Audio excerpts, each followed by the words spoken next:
His mother's hand was gripping her face, calling her low-class trash in front of their entire family, and her boyfriend, the man who claimed to love her, just sat there in silence. Then the door burst open, and a Korean mafia boss walked in, bowed to her, and told them the truth. She wasn't the poor girl they thought they were humiliating. She was the billionaire who owned their debt, their future, and their entire crumbling empire. If you love stories about ultimate revenge and justice served cold, smash that subscribe button right now because what happens next will blow your mind. This is the story of how a black woman pretended to be poor to test her boyfriend's family, how they failed spectacularly, and how karma came dressed in a three-piece suit with syndicate connections. Stay until the end because the look on their faces when they realized who she really was? Absolutely priceless. Her name was Harney, and she was the founder of Harney Global Tech, a multi-billion-dollar data security empire that most people had never heard of, and that's exactly how she built it. She spent 15 years creating one of the most powerful private tech firms in the world, operating in complete silence while everyone around her chased Instagram fame and Forbes covers. But power and privacy came with a price. Every person who got close to her saw dollar signs before they saw her. Harney learned early that wealth didn't buy you honesty. It bought you performances.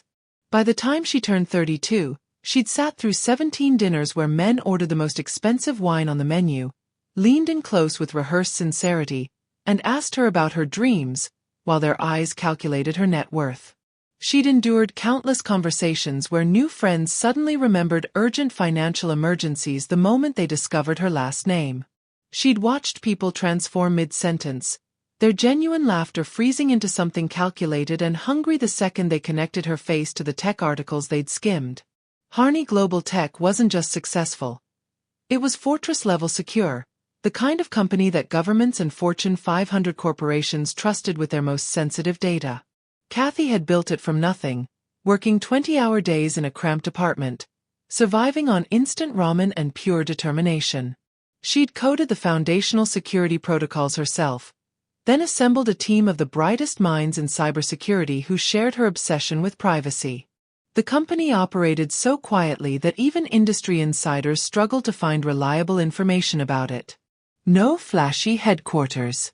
No press releases. No founder photos plastered across tech magazines. Just results, reputation, and revenue that climbed into the billions while Kathy remained a ghost. But invisibility in business didn't translate to invisibility in life. Word got out. It always did. A leaked Forbes estimate here, a careless comment from a business associate there, and suddenly everyone she met seemed to have an angle. The venture capitalist who pursued her for months before pitching his failing startup. The charity organizer who befriended her at a gallery opening, then presented a donation request over brunch. The devastatingly handsome consultant who romanced her for 3 months before casually mentioning his small cash flow problem that a short-term loan could solve. She'd become an expert at reading the subtle shifts, the way someone's posture changed when they put the pieces together, how their questions became just a little too specific about her work, her properties, her investment philosophy. She started lying about her job, telling people she worked in data analysis for a mid-sized firm, but even that felt exhausting. The constant vigilance. The mental note-taking. The waiting for the inevitable moment when the mask would slip and she'd see that familiar gleam of calculated interest in their eyes. That's when Kathy made a decision that her best friend and CFO Monica called either brilliant or absolutely insane, and I haven't decided which yet. She would become someone else entirely. Not just downplay her success. Completely erase it. She opened a new email account, created social media profiles under a different name, and rented a modest apartment in a middle-class neighborhood across town from her penthouse. She bought clothes from department stores instead of designer boutiques. She learned to talk about budgets and payment plans and the price of groceries with genuine concern in her voice. Harns was born from exhaustion and hope in equal measure. Kay was a freelance data analyst who picked up contract work for small businesses, lived in a one-bedroom with outdated appliances, and worried about student loans she'd actually paid off a decade ago. Kay was simple, unimpressive, and forgettable. Kay was everything Kathy Harney couldn't afford to be. And Kay Harns was exactly who Kathy needed to become if she was ever going to find someone who loved her for reasons that had nothing to do with the 9-figure fortune sitting in her accounts. Someone who would defend her when she had nothing to offer but herself. Someone who would choose her when choosing her came with no reward except her presence. She didn't know if that person existed. But she was willing to risk her pride to find out. Kathy met Elias Thorne on a Tuesday afternoon in a coffee shop that served overpriced lattes to people who pretended not to notice the prices. She was Kay that day, dressed in a simple blouse and jeans, working on her laptop at a corner table when he accidentally knocked over her water glass while reaching for the cream. "Oh God, I'm so sorry," he said, immediately grabbing napkins and dabbing at her keyboard with genuine panic in his eyes. "Please tell me I didn't just destroy 6 hours of work." "It's fine, really," she laughed, moving her laptop to safety. "I save compulsively. Occupational hazard." He was handsome in that effortless way that some men managed without trying. Dark hair slightly mussed, a suit that looked expensive but worn enough to seem approachable, and a smile that crinkled the corners of his eyes. When he insisted on buying her another coffee as an apology, she said yes, even though every practiced instinct told her to be careful. Elias Thorne was charming. Devastatingly so. He asked questions that seemed genuine, laughed at her jokes without that performative enthusiasm she'd learned to recognize, and talked about his work at his family's real estate firm with a mixture of pride and frustration that felt refreshingly honest. He didn't love the business, he admitted over that first coffee that stretched into 2 hours. He felt trapped by family expectations, obligated to a legacy he never chose but couldn't abandon. "What about you?" he asked. "Do you love what you do?" "Data analysis?" She shrugged, falling easily into Kay's life. "It pays the bills. Sometimes it's interesting. Mostly it's just work." He nodded like he understood perfectly, and something in Kathy's chest tightened with hope. Their first date was a walk through the botanical gardens because Elias admitted he couldn't afford the trendy restaurant he'd initially suggested. His family's firm was struggling, he explained, and his salary reflected that reality. Kathy, as Kay, assured him she preferred outdoor dates anyway, that she'd rather spend time talking than sitting in an overpriced dining room making small talk over tiny portions. It felt real. Refreshingly, almost dangerously real. Over the next 6 months, they built something that looked remarkably like genuine connection. They cooked dinner in her modest apartment because it was cheaper than going out. They watched movies on her worn couch instead of at theaters. They took weekend trips to nearby towns, staying in budget hotels and finding free activities like hiking trails and local festivals. Elias never once suggested anything expensive, never pushed for luxury experiences or hinted that he expected her to pay for upgrades. He talked about his family with a complicated mixture of love and resentment. His mother, Sandra, was the family matriarch. Formidable, exacting, and utterly convinced that the Thorne name still carried the weight it had 3 generations ago. His sister, Vivian, was Sandra's mirror image, sharp-tongued and ambitious. They both had strong opinions about who Elias should date, what kind of woman was appropriate for the family. "They're going to hate you," he said one night, half joking as they lay in her bed. "You're not their type. You're too real." Kathy should have heard the warning in those words. She should have noticed that he said it like a confession, not a compliment. She should have asked why being real was somehow incompatible with being acceptable to his family. But she was too busy feeling validated, too caught up in the idea that she'd finally found someone who preferred authenticity over status. She watched how he handled money, carefully, sometimes anxiously. She saw him check his bank account before suggesting they grab dinner, watched him calculate tips with the precision of someone who understood what 20% actually meant to his budget. He borrowed money from her twice, small amounts that he paid back within days, apologizing both times like the request physically pained him. It all seemed so genuine. So perfectly, heartbreakingly genuine. She told herself she was being careful, that she was observing him with the same analytical precision she brought to business deals. But the truth was simpler and more devastating.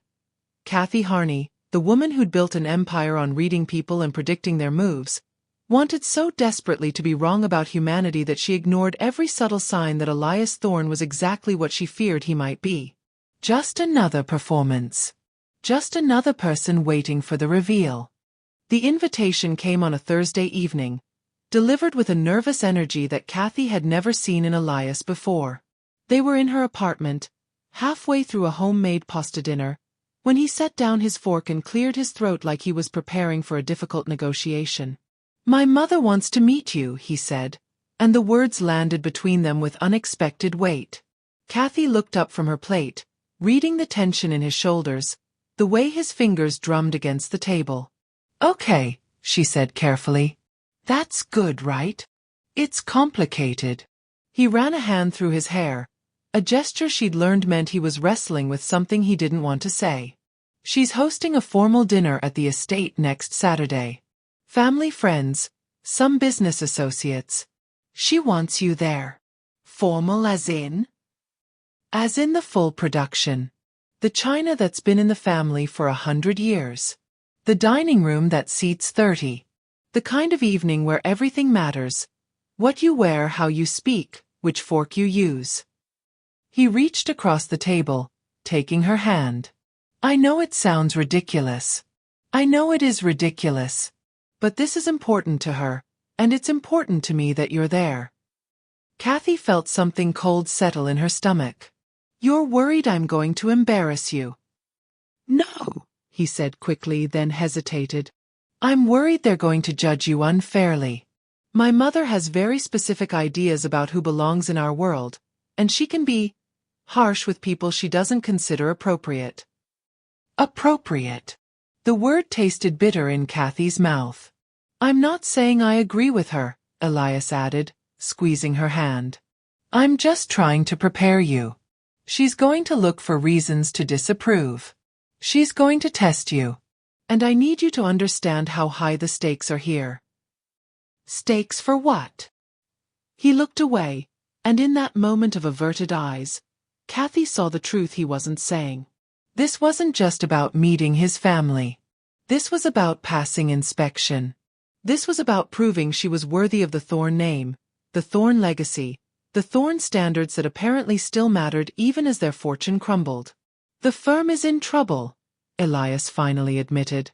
"We need investors, new partnerships, connections. My mother thinks the right marriage could help stabilize things. She's been pushing me toward women from established families, women with the right last names and the right social connections." He met her eyes again. "I told her I wasn't interested in any of them.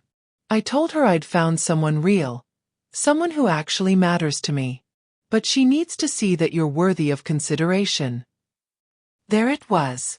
The word that changed everything. Worthy.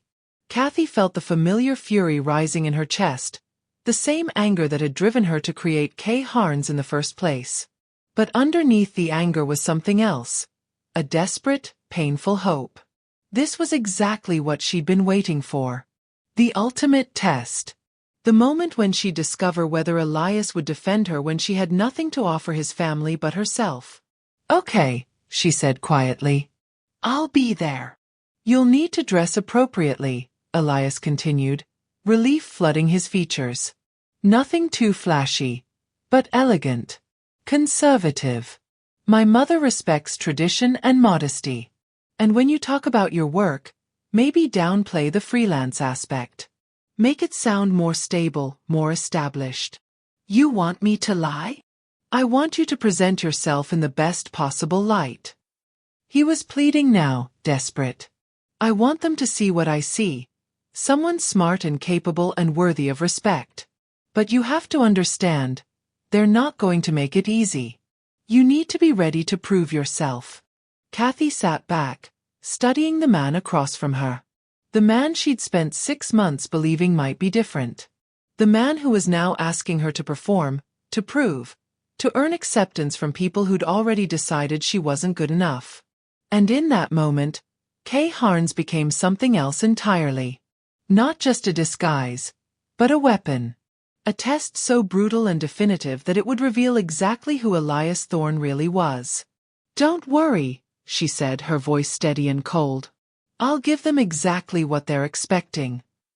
She would walk into the Thorne estate as Kay Harns, the struggling data analyst with nothing to offer but her dignity. She would endure whatever contempt they threw at her. She would watch Elias choose between defending her and pleasing his family. And finally, devastatingly, she would know the truth. If he failed, and something in her gut already knew he would, then at least she'd know that genuine love was impossible. At least she could stop hoping and return to the safety of her empire, her fortress, her billions. The test was set. All that remained was watching him fail it. The Thorne estate rose from perfectly manicured grounds like a monument to money that refused to admit it was dying. Kathy stood at the base of the marble steps, smoothing down her simple teal dress, the kind of dress Kay Harns would wear to the most important evening of her life, purchased on sale from a department store and pressed carefully the night before. It was modest, appropriate, and utterly unremarkable. Exactly what she intended. The late afternoon sun caught the windows of the three-story mansion, making them gleam like judging eyes. Kathy had attended charity galas in buildings twice the size, had been personally courted by tech billionaires in estates that made this one look quaint. But Kay Harns would be intimidated by the sheer weight of old money on display, so Kathy let herself hesitate at the bottom of the steps, clutching her modest handbag like a lifeline. Elias had texted her the address but hadn't offered to pick her up. The first small failure. She'd taken an Uber, watching the houses grow larger and the lawns grow wider as they drove deeper into the kind of neighborhood where wealth was measured in centuries, not bank accounts. The front door opened before she could knock. A woman in a severe black uniform stood in the doorway, her eyes traveling over Kathy's dress with the kind of quick surgical assessment that made its judgment clear in less than 3 seconds. "Miss Harns." The name came out like an accusation. "Yes. I'm here for the dinner." "Of course." The woman stepped aside with obvious reluctance. "The family is gathering in the drawing room. Follow me." Kathy stepped into an entrance hall that could have housed her entire apartment. Crystal chandeliers dripped light onto floors so polished she could see her reflection. Oil paintings of stern-faced ancestors lined the walls, their expressions suggesting they'd already found everyone who came after them disappointing. Fresh flowers, orchids that probably cost more than Kay's monthly rent, cascaded from antique vases on marble pedestals. 2 more staff members stood near the grand staircase, their whispered conversations stopping abruptly when they saw her. One of them, a young man in white gloves, didn't even try to hide his smirk. The other simply stared, her expression somewhere between pity and contempt. "The service entrance is around back," Kathy heard one of them mutter, followed by barely suppressed laughter. The woman leading her didn't acknowledge the comment, but her spine straightened with what might have been approval. They moved through hallways that showcased wealth with the subtlety of a sledgehammer. Antique furniture, Persian rugs, artwork that Kathy recognized from auction catalogs she'd browsed when considering pieces for her own penthouse collection. The drawing room doors were already open, revealing a space designed to make visitors feel small. Floor-to-ceiling windows overlooked gardens that probably required a full-time staff. Furniture that belonged in a museum sat in careful arrangements. And there, holding court near the fireplace, stood Sandra Thorne. She was exactly what Kathy expected. Silver hair styled into submission, pearls that looked heavy enough to double as weapons, and a red dress that probably cost more than most people's cars. Her posture was military straight, her expression carefully neutral in the way that communicated disapproval more effectively than any frown. "Mother," Elias said, appearing at Kathy's side with the timing of someone who'd been watching for her arrival. "This is Kay." "Kay, my mother, Sandra Thorne." Sandra's eyes traveled over Kathy with the same surgical precision as the staff member at the door, but slower, more thorough, designed to make her feel every inadequacy the assessment uncovered. The silence stretched long enough to become uncomfortable, then painful, then openly hostile. "Miss Harns." Sandra's voice was silk wrapped around ice. "How unexpected."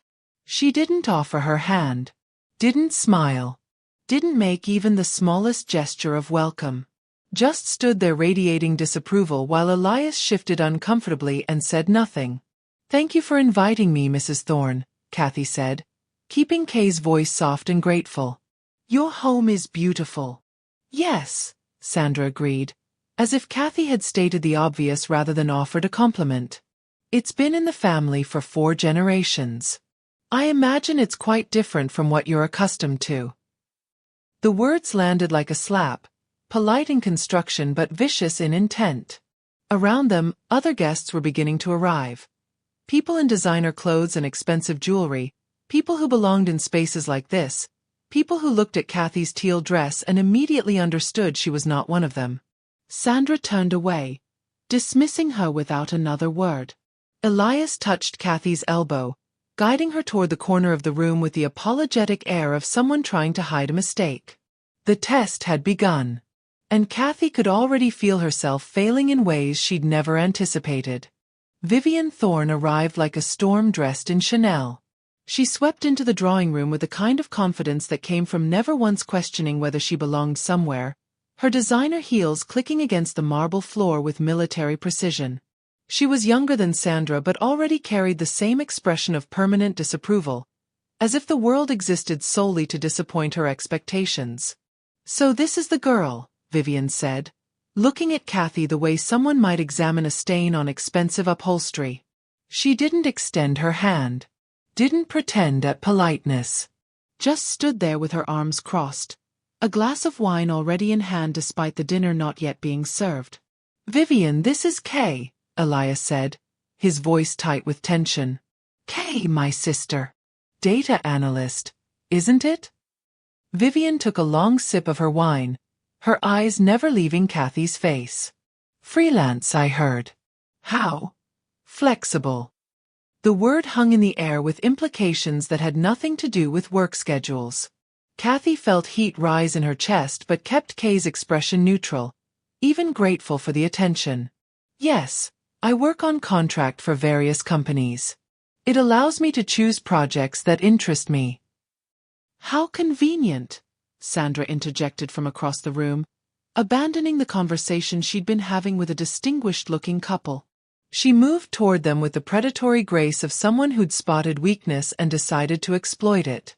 "And these contracts, they pay well enough to support yourself? Or does my son supplement your income?" The question was a knife wrapped in silk. Around them, other guests had begun to notice the conversation, turning with the subtle interest of people who sensed blood in the water. "I support myself," Kathy said quietly, feeling Kay's humiliation rise like bile in her throat. "Of course you do," Sandra said, her tone suggesting she believed nothing of the sort. "Tell me, what exactly does a freelance data analyst do? It sounds rather impermanent.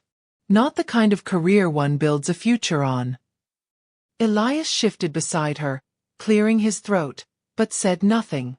Kathy's eyes flicked to him, waiting, hoping, desperate for him to interrupt his mother's interrogation. He looked away. "I analyze datasets for companies," Kathy explained, keeping her voice steady. "Help them identify patterns, improve security, optimize their systems." "Security," Vivian laughed, sharp and cutting. "How quaint. And I suppose you work from home? On your little laptop? In your little apartment?" "I do work from home, yes. No office. No employees. No real infrastructure." Sandra moved closer, and Kathy could smell her expensive perfume, something French and suffocating. "No stability. No prospects. Nothing that would suggest you're capable of understanding what it means to be part of a family like ours." "Mother," Elias started, but Vivian cut him off. "Oh please, Elias. We're all adults here." She turned to Kathy with a smile that had no warmth in it. "You have to understand our concern. Our brother has been struggling financially for months. The firm needs support, not additional burdens. And from where I'm standing, you look exactly like the kind of burden that drags ambitious men down." The word, burden, landed like a physical blow. Kathy felt Kay's humiliation burning through her carefully constructed persona, felt the very real pain of being reduced to something disposable and worthless. She'd sat through board meetings with men who tried to intimidate her. She'd negotiated deals worth hundreds of millions with people who underestimated her. But this was different. This was personal. This was designed to destroy not her business acumen but her fundamental worth as a human being. Kay is not a burden, Elias said finally, weakly, the defense coming too late and with too little force. Isn't she? Sandra moved even closer, invading Kathy's space with deliberate aggression. No family connections. No money of her own. No education from any institution we'd recognize. Nothing to offer except her company. The pause before the last word made its implication clear. Tell me, Miss Harns, what exactly do you bring to this relationship that would make you suitable for my son? The question hung in the air, unanswerable because any answer would be wrong. If she claimed to love him, they'd call her a gold digger. If she mentioned her qualities, they'd dismiss them as inadequate. The trap was perfect. Kathy looked at Elias, giving him one more chance. One more opportunity to defend her, to shut down his mother's cruelty, to prove that 6 months of intimacy and connection meant something more than his family's approval. He stared at his shoes. His jaw worked like he was trying to form words. His hands clenched and unclenched at his sides. But his mouth stayed closed, and his eyes stayed down, and his silence said everything Kathy needed to hear. She was on her own. She'd always been on her own. Dinner was announced, and the guests moved toward the dining room in a procession that felt more like a funeral march than a social gathering. Kathy found herself seated between a woman dripping in diamonds who refused to acknowledge her existence and an elderly man who introduced himself but immediately turned to engage the person on his other side. Elias was across the table and 3 seats down, carefully positioned so he couldn't easily interact with her. She wondered if that had been Sandra's strategic seating arrangement or his own request. The dining room was a masterpiece of intimidation. The table stretched impossibly long, set with china so delicate it looked like it might shatter under the weight of judgment alone. Crystal glasses caught the light from an overhead chandelier that probably cost more than Kay's supposed annual income. Every fork, every knife, every spoon was positioned with mathematical precision. A silent test of breeding and education. Kathy knew exactly which utensils to use. She'd attended state dinners with foreign diplomats, business lunches with European investors who cared deeply about proper etiquette. But Kay wouldn't know these things, so Kathy hesitated deliberately, reaching for the wrong fork before correcting herself, making small mistakes that confirmed every assumption the Thorns had already made about her. "So, Miss Harns," said a man in an expensive suit who'd been introduced as Marcus, a business associate of the family. "Elias tells us you work in data. Must be fascinating work."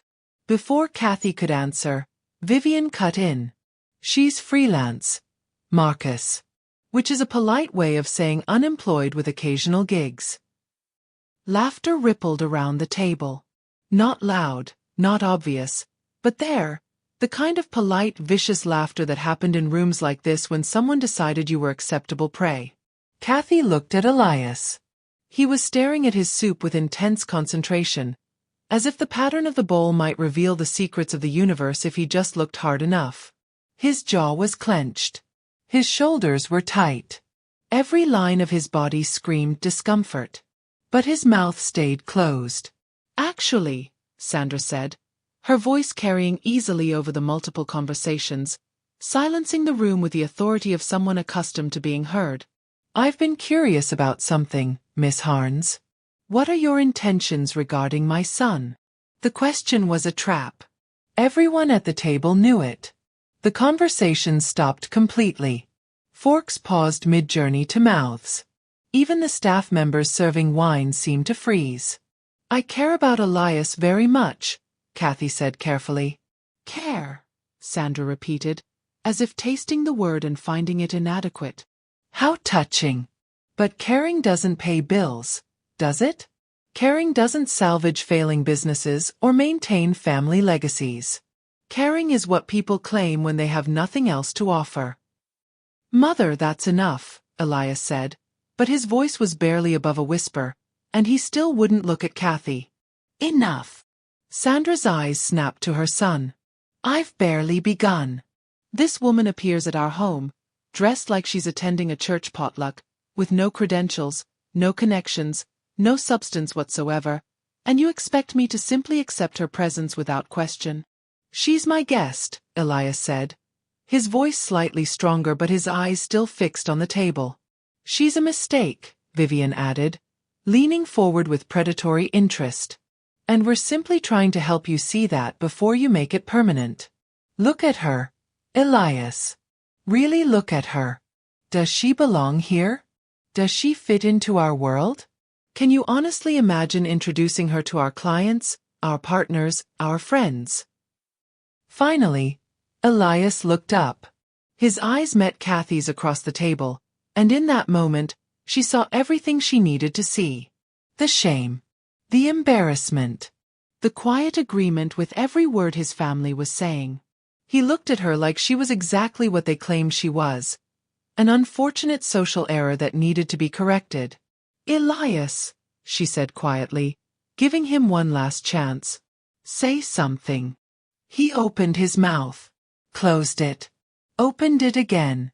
I think, maybe we should talk about this privately. Not a defense. Not a rebuke to his family's cruelty. Just a suggestion that her humiliation should be discussed somewhere less public. As if the problem wasn't their behavior but her reaction to it. Talk about what? Sandra pressed. About how she's clearly not suitable for this family. About how she brings nothing to the table except emotional manipulation disguised as love. About how she's using you for financial security. I'm not, Kathy started, but Sandra raised her hand, silencing her with the gesture alone. Don't insult our intelligence with denials. We've seen your type before. Young women who target men in difficult financial situations, offering comfort and companionship while slowly draining whatever resources remain. Sandra's voice was ice. You're a leech, Miss Harns. And my son is finally beginning to see it. Kathy looked at Elias one more time. He was staring at his plate again, his face flushed, his breathing shallow. Ashamed. But not of his family. Of her. Sandra rose from her chair with the slow, deliberate movement of someone who'd made a decision and intended to see it through. The room went silent, the kind of silence that preceded violence, that made the air itself feel dangerous. Guests shifted in their seats, some looking uncomfortable but none looking away. This was entertainment now. This was the spectacle they'd all been waiting for since Kathy walked through the door in her department store dress. I think, Sandra said, moving around the table toward Kathy with predatory grace, that we need to establish something very clearly. Kathy remained seated, her hands folded in her lap, watching Sandra approach with the analytical detachment she'd cultivated in 1,000 business negotiations. But this wasn't business. This was something darker, something primal. You need to understand your place, Miss Harns. Sandra was close now, towering over Kathy's seated position. You need to understand that this family, this legacy, this world, none of it is for people like you. People like me, Kathy repeated softly. Yes. People who think they can climb above their station by latching onto men they have no business pursuing. Sandra's voice was rising now, losing its polished veneer to reveal something uglier underneath. People who mistake temporary tolerance for genuine acceptance. People who are so desperate, so pathetic, that they can't see when they're not wanted. Kathy started to stand, but Sandra's hand shot out, gripping her chin with shocking strength, forcing Kathy's face upward. The touch was violent, possessive, designed to prove who held power in this room. Gasps rippled around the table, but no one moved. No one intervened. Look at me when I'm speaking to you, Sandra hissed, her fingers digging into Kathy's jaw. You are low-class trash who stumbled into something far beyond your comprehension. You don't belong here. You will never belong here. And if you had any dignity, any self-respect at all, you would leave this house immediately and never contact my son again. Kathy's eyes found Elias across the table. He was frozen, his face pale, his mouth slightly open. Their eyes locked for one eternal second. She waited. Waited for him to stand. Waited for him to shout. Waited for him to cross the room and pull his mother's hand away from her face. Waited for him to prove that 6 months of intimacy meant something, anything, that human connection could overcome family pressure and social expectations. He didn't move. His lips formed what might have been her name, but no sound came out. His hands gripped the edge of the table, but he remained seated. Watching. Allowing. Accepting. Know your place, Sandra said, her voice dropping to a venomous whisper meant only for Kathy's ears. Know that you are nothing. Know that you will always be nothing. Know that. The main door to the dining room exploded inward with a sound like thunder. The violence of it was shocking. The heavy wooden door slamming against the wall with enough force to rattle the crystal in the chandelier overhead. Every head in the room whipped toward the entrance.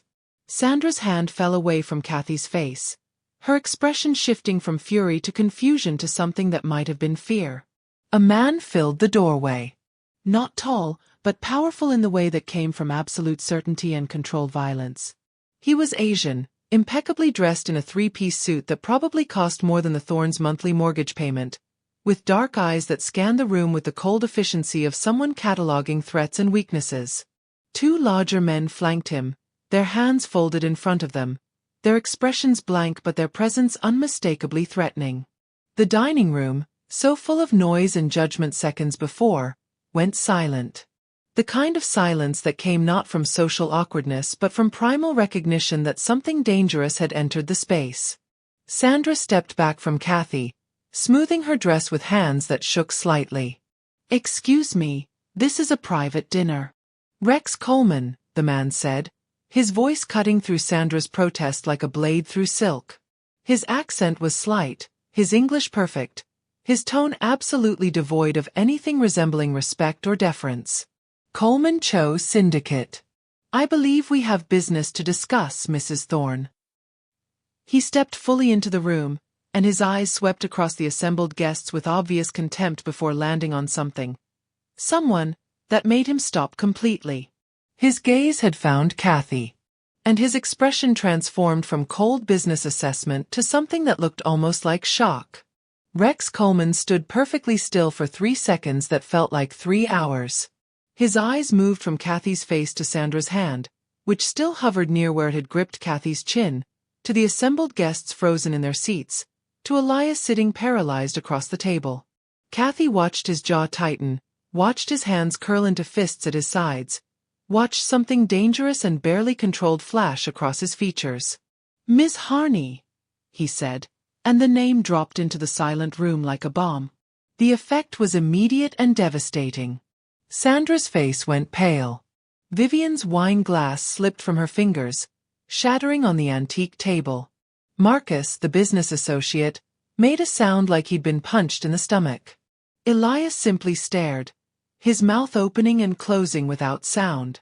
Rex moved forward with deliberate steps, and the crowd parted instinctively, guests pressing back against their chairs to give him passage. He crossed the dining room with the confidence of someone who knew that everyone in it was now utterly, completely powerless. He stopped in front of Kathy's chair.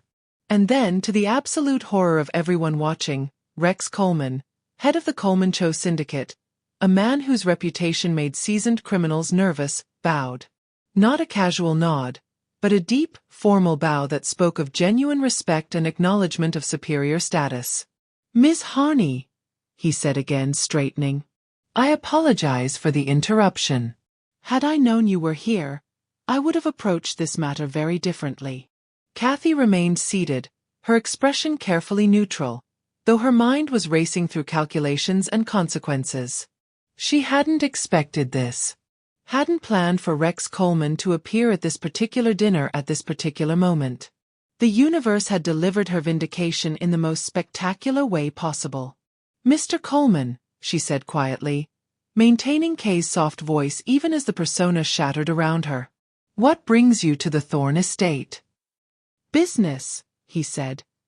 his eyes flicking to Sandra with barely concealed contempt. The Thorns owe my organization a considerable sum. I came to discuss payment terms. He paused, his gaze returning to Kathy, taking in her simple dress, her modest jewelry, the red marks on her chin where Sandra's fingers had dug in. But it appears I've interrupted something far more interesting than a debt collection. Who is Ms. Harney? Sandra demanded, her voice shrill with panic she was trying desperately to hide. This woman is Kay Harns, a freelance. This woman, Rex interrupted, his voice cutting through Sandra's protest like a blade, is Kathy Harney, founder and CEO of Harney Global Tech. One of the most powerful and private figures in the data security industry. A woman whose company is worth more than your entire family's assets combined. He smiled, and it was not a pleasant expression. A woman you just called trash. The silence that followed was absolute. Even the staff members had stopped moving, frozen in place like statues. Kathy could hear someone's breathing, fast and panicked. She thought it might be Elias. That's impossible, Vivian whispered. She's nobody. She has nothing. She has everything, Rex corrected. And here's the interesting part, Mrs. Thorne. He turned his full attention to Sandra, who had backed up against the wall, her face ashen. Do you know who holds the primary secured debt on your family's real estate portfolio? The loans your firm took out 18 months ago when your business started failing. Sandra didn't answer. Couldn't answer. Harney Family Office, Rex continued. Ms. Harney's private investment firm. Which means the woman you just physically assaulted, the woman you called low-class trash, the woman you told to know her place. He paused, letting the weight of his words settle over the room. She owns you. She owns your business. She owns your homes. She owns your future. Rex turned back to Kathy, his expression softening slightly. 3 years ago, my organization needed a security overhaul. You provided it personally, asked for no recognition, charged us a fraction of what you could have because you said you valued discretion over profit. I've owed you a debt of respect ever since. He gestured to the room, to the shattered remains of the dinner party, to Sandra trembling against the wall. Consider this my repayment. The Thorns now understand exactly who they've insulted. Kathy stood slowly, her movements deliberate and controlled. She met Rex's eyes, gave him a slight nod of acknowledgement, then turned to face the table. Every person there was staring at her with expressions ranging from shock to horror to desperate calculation. Her eyes found Elias last. He was standing now, his chair knocked backward, his face a mask of devastation and dawning comprehension. Kay, he started, his voice breaking on the name that wasn't her name. My name, she said clearly, her voice no longer soft or apologetic or small, is Kathy Harney. And you failed the only test that mattered. Elias took a step toward her, his hand outstretched like he might touch her, like physical contact could somehow undo the last 2 hours of betrayal. Kathy. I didn't know. You have to believe me, I had no idea. If I'd known who you really were. If you'd known who I really was, what? Kathy's voice was ice. You would have defended me? You would have stopped your mother from calling me trash? You would have stood up when she grabbed my face and told me to know my place. She took a step toward him, and he instinctively backed away. Or would you have just been more polite while you let it happen? That's not fair, Elias said, his voice desperate. You lied to me. You pretended to be someone else. How was I supposed to? I was exactly who I said I was, Kathy cut him off. I was a woman who cared about you. A woman who wanted to be loved for herself, not for what she could provide. A woman who deserved basic human dignity and respect. She looked at him with something between pity and contempt. The only thing I hid was my bank account. Everything else, my intelligence, my kindness, my loyalty, my character, that was all real. And it wasn't enough for you. Sandra had found her voice again, though it came out strangled and panicked. Ms. Harney, Surely you understand that this was all a misunderstanding. If we had known your true identity, you would have what? Kathy turned her attention to Sandra, and the older woman actually flinched. Treated me with respect? Extended basic courtesy? Refrained from physical assault. She touched her chin where Sandra's fingers had left red marks. Or would you have just been more careful about hiding your contempt? We can make this right, Vivian interjected, standing now, her earlier confidence completely shattered. Whatever offense we've caused, we can. You can't make this right, Kathy said flatly. You revealed exactly who you are. Classist, cruel, and so desperate to maintain your illusion of superiority that you attacked a woman you believed had no power to fight back. She looked around the table at the assembled guests, many of whom were already pulling out their phones, no doubt texting friends about the scandal unfolding before them. And you did it in front of witnesses who will ensure that everyone in your social circle knows exactly what kind of people the Thorns really are. Elias tried again, his voice breaking. Please, Kathy. I know I made mistakes tonight. I know I should have defended you. But we can move past this. We can start over. Now that I know the truth. Now that you know the truth, what? Kathy's laugh was sharp and bitter. Now that you know I'm a billionaire. Suddenly you find your courage? Suddenly you're willing to stand up to your family? Suddenly I'm worth defending? She moved closer to him, close enough that he could see the tears she refused to let fall. You're not sorry for letting your mother humiliate me, Elias. You're sorry for losing a billionaire. And that tells me everything I need to know about who you are. She turned away from him, from all of them, and addressed Rex Coleman. Mr. Coleman, I assume you came here to discuss the Thorns' debt to your organization? I did, Rex confirmed, his expression carefully neutral. How much do they owe you? $750,000. With interest. Kathy reached into her purse, the modest handbag that Vivian had sneered at earlier, and pulled out her phone. Her fingers moved across the screen with practiced efficiency. Consider it paid. I've just transferred the full amount to your organization's primary account. The Thorns' debt to you is cleared. Rex's eyebrows rose slightly, but he inclined his head in acknowledgement. Your generosity is noted, Ms. Harney. It's not generosity, Kathy said coldly, turning back to face Sandra and Vivian and Elias. It's strategy. Because now you don't owe Rex Coleman anymore. You only owe me. She let that sink in, watching comprehension dawn on their faces. And unlike Mr. Coleman, I have no interest in negotiating payment terms or showing mercy. The full amount of your real estate loans, $12.3 million, is due in 30 days. If you can't pay, I will foreclose on every property in your portfolio and sell them at auction. That's impossible, Sandra whispered. We can't raise that kind of money in 30 days. Then I suggest you start making calls, Kathy said. Start begging. Start selling everything you own. Because I promise you, I will take everything you have with the same casual cruelty you showed the woman you thought was worthless. She walked toward the door, and the crowd parted for her just as they had for Rex. At the threshold, she paused and looked back one final time at Elias, who stood frozen in the ruins of his family's dinner party. You wanted someone who understood your world, Kathy said softly. Congratulations. You just learned that I don't just understand it. I own it. She walked out of the Thorn estate and never looked back. Behind her, she could hear the sound of Sandra's sobs, Vivian's angry voice demanding lawyers, and Elias calling her name one last time. A desperate, futile sound that echoed through the marble hallways and died in the cold night air. Kathy Harney had come to the dinner as Kay Harns, hoping to find genuine love. She left as herself, having confirmed that some tests were designed to fail. And sometimes, failure was the most valuable answer you could receive. If you're ever in a situation where someone asks you to prove your worth while they sit silently and watch you get torn apart, remember Kathy's story. The lesson isn't about hiding who you are or testing people.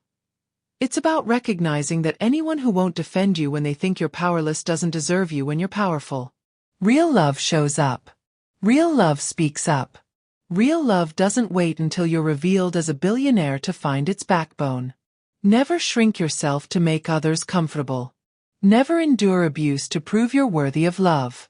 And never forget that your dignity isn't negotiable, regardless of what's in your bank account. Thank you so much for watching this story through to the end. If you loved seeing Kathy get the justice she deserved, hit that subscribe button right now, smash the like button, and share this with someone who needs to hear it. Drop a comment telling me your favorite moment from this story and where you're watching from. I read every single one. More stories of karma and justice are coming your way. Until next time, remember, know your worth and demand respect.